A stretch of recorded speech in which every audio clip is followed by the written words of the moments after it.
Sejam todos bem-vindos a mais um episódio do nosso podcast Talk to Us. Eu sou Cleidson Lucena, médico, otorrinolaringologista e cirurgião de cabeça e pescoço. Olá a todos, sou Olivia Noleto, médico, otorrinolaringologista, especialista em otoneurologia, tontura e zumbido.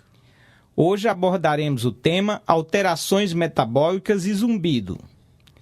E para conversarmos sobre o assunto, temos a convidada Lígia Morgante, que é médica, otorrinolaringologista, especialista em otoneurologia e medicina do sono. Seja bem-vinda, Lígia. Obrigada, é um prazer estar aqui com vocês hoje. Tenho certeza que vai ser uma conversa deliciosa. Muito obrigada. Ela é minha amiga, além de ser uma grande especialista. Lígia, conversando aqui com a parte mais tranquila, você podia falar um pouquinho, de forma breve, para nós, a sua formação acadêmica? Claro. Eu sou de Belo Horizonte, né? E fiz minha formação, minha graduação lá em medicina e residência médica também fiz lá no Hospital das Clínicas da UFMG. E quando terminei a residência, eu queria me aprofundar em alguma das áreas em que eu senti mais carência na residência. E acho que isso acontece Brasil afora, não é só lá em Belo Horizonte. E a otoneurologia era uma área que eu sentia necessidade de me aprofundar mais. E o que te fez fazer otorrino? Otorrino foi uma especialidade que foi me encantando ao longo do curso. Eu gostei muito dessa possibilidade de ter clínica e cirurgia numa mesma especialização e também me aproximei de um professor que inclusive fez uma cirurgia em mim de septoplastia. E logo no final do curso, isso me deixou mais próximo ainda, comecei a acompanhá-lo em alguns atendimentos, em cirurgias, e aí eu tive certeza que era otorrino. Curiosamente, o que eu faço hoje dentro do otorrino não tem nada a ver com isso que eu acompanhei lá atrás, né? Mas a otorrino foi essa especialidade que me encantou aí no final do curso. Alguma outra motivação especial por ter feito otoneurologia? Não, a otoneurologia foi mesmo essa demanda que eu senti. Eu queria mesmo me aprofundar em algo que fosse diferente do que eu já tinha. Eu não queria fazer mais do que eu tinha visto tão bem. E a otoneurologia, a gente vê um volume tão grande, né, de pacientes nos consultórios de todos os otorrinos, mesmo não otoneurologistas. Para quem não sabe, a otoneurologia é uma área que estuda tontura, zumbido e perda auditiva. Exatamente. E são queixas tão frequentes, né, nos consultórios, não só dos otorrinos, mas principalmente, e que é uma área que a gente não aprofunda tanto na residência. Na residência, perfeito. Uma área muitas vezes não vista. Entrando agora um pouquinho para o tema da nossa discussão de hoje, quais são as principais condições metabólicas que podem causar zumbido, Lígia? Bom, agora a gente vai entrar, né, de cabeça aqui no assunto que eu gosto muito, né? Inclusive, a Lívia já participou, né? Só dando aqui contextualizando. Eu tenho também um podcast onde eu falo só sobre zumbido, eu e a Sandra, que é uma colega, uma amiga muito querida lá de São Paulo. E a Lívia a gente já teve a honra de receber a Lívia, né? Para uma conversa do Zcast, tudo sobre zumbido. Mas sobre o zumbido, né, é um sintoma que incomoda tanta gente e várias coisas podem interferir para a piora ou para o surgimento desse sintoma, né? E uma das coisas que a gente sempre fala e a gente sempre investiga muito é a parte metabólica. Isso que eu ia perguntar, você acredita em zumbido metabólico? Olha, eu acho difícil a gente segmentar tanto. Eu sempre falo que eu acredito em zumbido. Zumbido é sempre zumbido. Ele começa na cóclea, termina, né, lá no sistema nervoso central, sofrendo interferência de um monte de fatores. E, sem dúvida, distúrbios metabólicos são fatores importantes para fazer ali ou para dar um start, servir de gatilho, ou para piorar um zumbido. Mas quais são as condições que você mais vê no seu dia a dia? O que eu entendo é que tudo que causa agressão à orelha interna pode provocar, né, lesão, seja temporária, seja uma lesão permanente, um desequilíbrio que pode ser um gatilho para um zumbido. Quando a gente fala da parte metabólica, metabolismo relacionado ao açúcar, né? Insulina, glicose, insulina, então, muito importante. Tudo que faz uma piora da circulação da orelha interna. Lembrando que a orelha interna é um órgão super ativo, né? Tem um metabolismo energético super alto e sem reserva. Então, demanda um aporte constante de glicose, de oxigênio. Então, tudo que está em excesso ou em falta faz mal para o labirinto. Né? Então, você falando em alterações metabólicas, e aí a gente tem que lembrar da tireoide. Por que o hipotireoidismo ou hipertireoidismo pode causar zumbido? Você consegue me dar uma explicação? A tireoide é uma glândula que também participa muito do metabolismo geral do nosso corpo, né? Então, quando a gente tem um hipotireoidismo, que a gente tem aquele metabolismo todo mais lento, né? Não só o metabolismo que a gente está acostumado a pensar, né? Frequência cardíaca e outras funções sistêmicas, mas o próprio funcionamento da orelha interna acaba sendo impactado também. E no hipertireoidismo, que a gente tem esse metabolismo, por outro lado, super acelerado também, isso também pode impactar.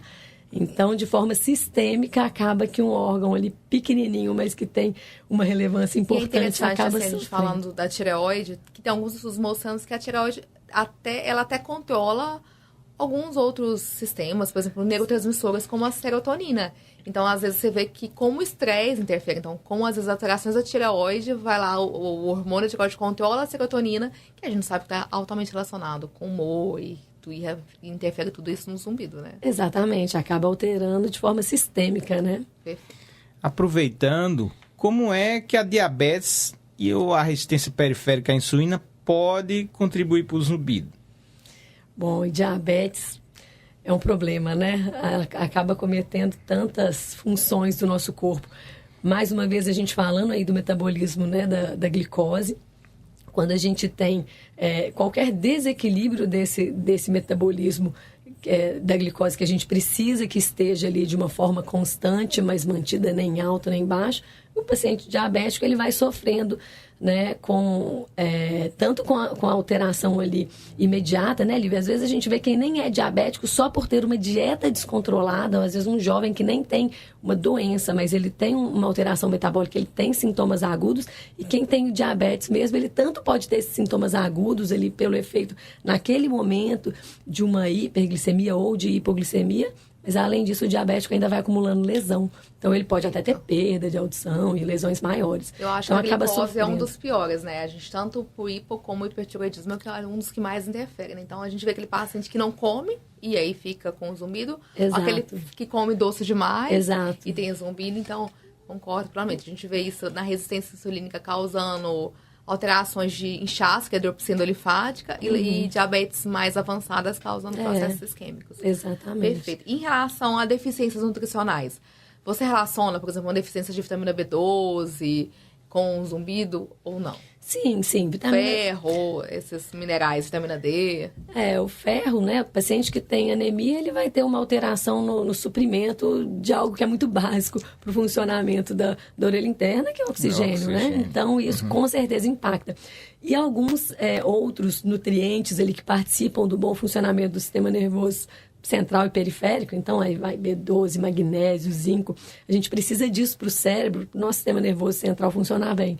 Quando isso está em falta, acaba impactando também. E eu acho importante quando a gente fala aí na anemia, porque é muito comum também, não só esse zumbido mais, tipo, apito que a gente vê, mas às vezes acontece o zumbido pulsátil, né? Por alterações de fluxo sanguíneo. Então, às vezes o paciente começa a se queixar de zumbido pulsátil. Exatamente. Então, por um outro mecanismo, né? Quando a gente está falando da falta da hemoglobina para levar o oxigênio, isso é o que a gente tem como lesão, mas o paciente que tem anemia, ele vai ter um fluxo sanguíneo mais acelerado e isso pode fazer ele ser audível e ser o zumbido pulsátil. E aí você falou num zinco que é interessante, né? Que uma das maiores reservas que a gente tem de zinco é dentro do ouvido. Então, a deficiência, ela tem uma alteração ali. Então, vai faltar alguma coisa que pode causar, né? Exatamente. E em relação ao colesterol e os triglicerídeos, de que forma o aumento deles pode interferir na audição e no zumbido? A parte do colesterol, né, ele eu vejo menos alteração ali direta, aquele indivíduo que eu vou mudar a dieta e ele vai perceber, mas cronicamente a gente sabe que o colesterol, o que ele faz? Doença nos vasos, né? Deposição de gordura nos vasos, aterosclerose, e a gente tem ali uma circulação muito delicada, muito importante, né? mas muito delicada. E quando ela é comprometida, a gente vai ter também essa saúde da orelha interna prejudicada. O que eu vi, assim, pelo menos que eu vi em artigos, né, que eu acho que é interessante, que quando eu falo essas alterações de triglicerídeos e colesterol, dá alteração muito em altas frequências. E principalmente relacionadas a traumaacústicos. Então, e aí gera, assim, o zumbido a longo prazo. Então, é interessante você ter esse controle metabólico, né? Sim. Eles mostram, principalmente pacientes que têm mais controles metabólicos, sofrer maior propensão de ter traumas acústicos, né? Exato. Geração de zumbido. Isso é lesão, né, que vai sendo acumulada. Perfeito. Me fala uma coisa, você acha, então, que é importante muito tratar? Então, é um olhar que você tem, é essa parte metabólica. Você pede para os seus pacientes hormônios, zinco, como é que é a sua conduta? Para você é importante tratar quando está deficiente ou não? Como é só... Eu sei que... Sem dúvida. Sem dúvidas. Eu peço uma avaliação metabólica geral. Tá. Dependendo do tipo da alteração, eu até encaminho para um colega endocrinologista, né, ou um clínico, mas quando são ajustes eu mesma faço, e orientação, recomendação sempre muito importante, né, de alimentação, né, o que é inadequado, da parte comportamental e alimentar mesmo. Entendi. Você tem alguma orientação que você passa para todos os seus pacientes? Sei que não tem receita de bolo, mas é algo que a gente sempre fala, assim. O que eu sempre passo, em primeiro lugar, é o conhecimento do que realmente não faz bem. Porque, claro que existem, né, nem todo mundo está aberto a seguir, não faço uma receita, eu não prescrevo dieta, claro, não sou nutricionista, mas eu explico o que é bom e o que não é. Para alguns pacientes é muito fácil trazer isso para a realidade deles. Para outros é mais difícil, a gente precisa contar com o apoio de um especialista, um nutricionista, um endócrino. Mas essa questão de evitar abuso de açúcar e carboidratos em geral de absorção rápida, não só os doces. Evitar jejum prolongado, principalmente para quem não está ali. Para quem sente mais, a gente sabe que algumas pessoas sentem, outras fazem já, né, tem hábito de fazer um jejum prolongado e não sentir nada, e tem pessoas que ficam ali umas horinhas sem comer e já sentem mal. A gente sabe que aquela pessoa tem uma tendência a fazer hipoglicemia. Né? Perfeito. E deixa eu fazer uma outra pergunta, a gente fala aí nas alterações metabólicas, alimentação, entendo só um pouquinho. E o café? Qual é a sua relação com o café? Porque muitas vezes o café é vilão e às vezes a gente não sabe que é tão vilão assim. Me conta. O café é uma substância que é estimulante, né? É estimulante para o nosso metabolismo como um todo e para o nosso sistema nervoso central. Dessa forma, em excesso, ele pode sim piorar um zumbido. Não só o café, tudo que tem cafeína, xantinas, né? Café, o chá verde, chá preto, o próprio chocolate. Eu não sei se você tem visto, pelo menos eu tenho recebido muitas pessoas viciadas, né, em estimulantes, tipo... Super coffee. Red Bull, esses energéticos, né, que é a base da taurina. Então, acho que tá muito comum os pacientes fazerem uso. Então, os pacientes precisam saber, né, que isso pode ser um fator de piora para alguns. Quando a gente conta, nossa, então não vou mais usar. Outros já não têm a mesma conduta. Então, eu acho que é importante a gente orientar. Né? Em excesso pode piorar, sim, mas eu nunca proíbo, tá, café, até porque eu acho que é o excesso que não faz bem. Então, com o paciente bem orientado, até 3 cafés por dia, se não tiver outros, né, energéticos associados. E é bom você falar em estimulante, porque, para quem não sabe, Lígia também é especialista em medicina do sono, e a gente sabe que o sono também interfere no zumbido, né? Exatamente. E os estimulantes também interferem na qualidade do sono. Então, eu peço para usar... tomar até 3 cafés por dia, de preferência na parte da manhã ou até ali depois do almoço, e depois não, porque o metabolismo da cafeína, ele é demorado. A vida dele, né? Exatamente. E uma vez que você está suspeitando de alterações metabólicas como a origem do zumbido, qual é o seu arsenal diagnóstico? Quais são os exames que você costuma pedir de forma rotineira aos pacientes? Bom, como zumbido, a gente sabe que tem sempre uma possibilidade, e geralmente é isso que acontece mesmo, de ter mais fatores associados. Multifatorial, né? Eu nunca vou só para a parte metabólica. Então, claro, a gente tem que fazer avaliação da via auditiva, né? O básico, a audiometria, outros exames que vão de acordo com cada caso. E eu sempre peço uma revisão laboratorial que inclui glicose, né? alguns marcadores ali desse metabolismo da glicose, a parte dos lipídios, né? Colesterol, triglicérides e hemograma.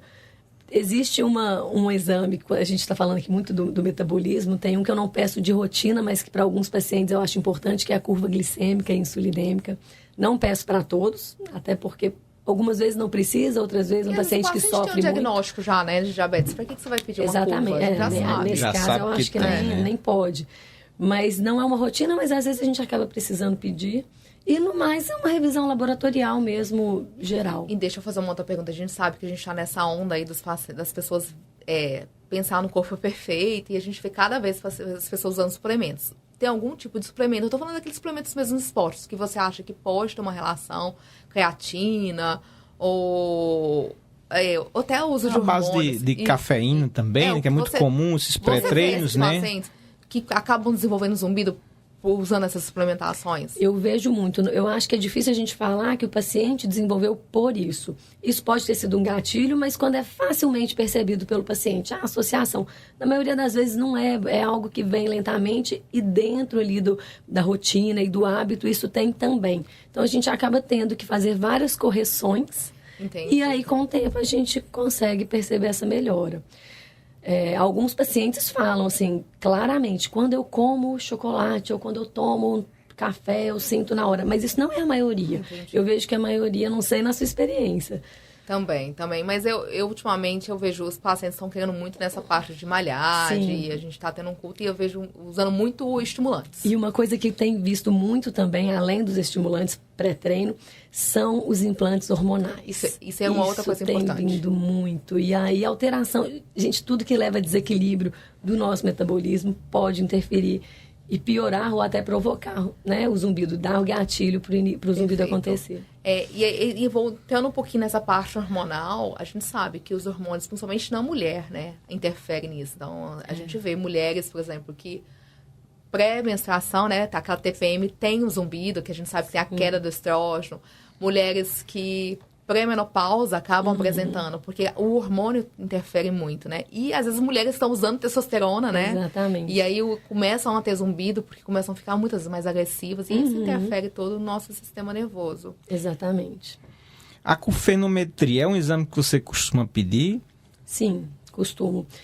Não vou dizer que eu peço para todos os pacientes. Para alguns eu até evito pedir. Eu falo, nossa, esse paciente eu prefiro nem pedir, porque às vezes o paciente vai achar, vai atribuir a isso. E tem pacientes que ficam ali buscando muito e eu já acho que a gente vai conseguir resolver mais fácil, quanto menos o paciente ficar ali, né, se apegando e buscando e prestando atenção, mas de um modo geral, para os pacientes que vêm com zumbido crônico, querendo entender e querendo entender melhor mesmo e buscando um tratamento mais direcionado, eu acho que faz uma diferença.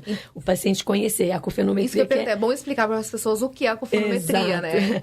A cofenometria, então, é um exame que avalia características do zumbido, dá cara para o zumbido, né? A gente chama de características, medidas psicoacústicas. Perfeito. Então, qual que é a frequência, a intensidade, né? A localização, o tipo de som que o paciente escuta, isso não muda muito para a gente, eu acho, em relação ao diagnóstico em si, mas em relação ao acompanhamento, sim. Eu acho perfeito. Eu peço audiometria para todos, a cofenometria eu peço para quase todos, porque é muito importante. Às vezes o paciente chega e fala, doutora, meu zumbido piorou muito.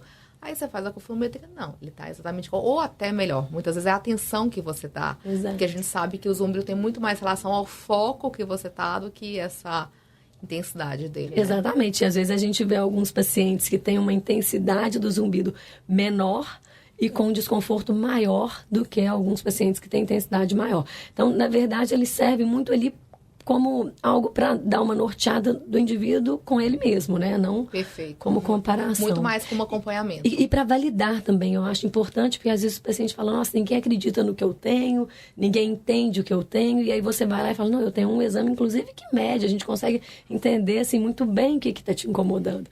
Isso eu acho que traz também uma sensação de pertencimento, de... Perfeito. Eu acho que isso então, ajuda. Então, áudio você pede para todos, para todos. Entendi. Exames metabólicos também? Sempre. E exames de imagem? Aí é cada caso. Exames de imagem eu peço quando eu preciso excluir uma condição específica, né, que vai me fazer, que vai fazer diferença ali no meu diagnóstico. Até porque na maioria das vezes quando a gente faz para excluir coisas mais sérias, né? Ou quando a gente tem certeza ali da causa do zumbido, que tem a ver com uma perda auditiva que não me preocupa ou que já é sabida e conhecida, eu não preciso. Perfeito. Eu acho que zumbido no lateral, audiometrias assimétricas, zumbidos pulsáteis, eu acho que tem algumas causas que tem que ser sempre repetidas. Exato. Perfeito. Quer dar suas considerações finais? Eu queria dizer que eu agradeço muito, doutora Lígia, uma grande referência, minha amiga no zumbido. E é isso mesmo, a gente tem que lembrar que o zumbido é um sintoma de diversas doenças e muitas vezes a gente pode ter diversas causas num paciente. E é aquilo que eu sempre falo, todo mundo é culpado até que se prove o contrário. Muito obrigado, Lígia, pela sua participação. E para os nossos ouvintes que queiram lhe seguir nas redes sociais ou até mesmo fazer alguma pergunta que não teve a oportunidade de ser respondida aqui, como é que ele faz para te achar nas redes sociais? E também o seu podcast, qual é o nome dele aí? Como é que os ouvintes podem encontrá-los? Legal. Primeiro, eu que agradeço. Foi um prazer, né, estar aqui com 2 grandes amigos. Amigos que o Otorrino me deu, né? Muito bom a gente ter essa oportunidade. E foi uma delícia estar aqui com vocês. Parabéns pelo projeto, pelo podcast.